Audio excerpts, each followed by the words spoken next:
feeling hungry, but I don't feel like going out.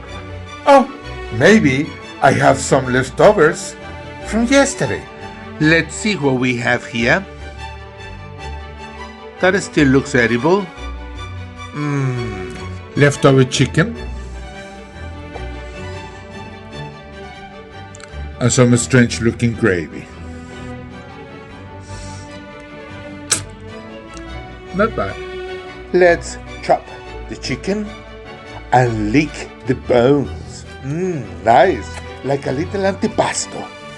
Let's add something green and fresh.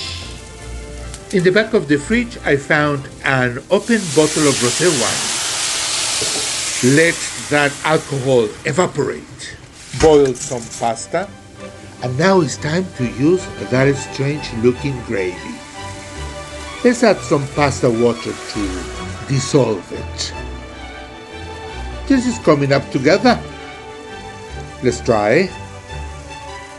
Oh yes, tasty. The pasta should be cooked al dente. Perfecto.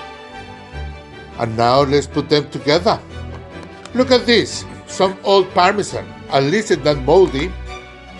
And let's finish that rosé wine.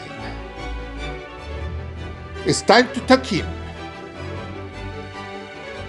Oh yes, I like it. Two leftovers.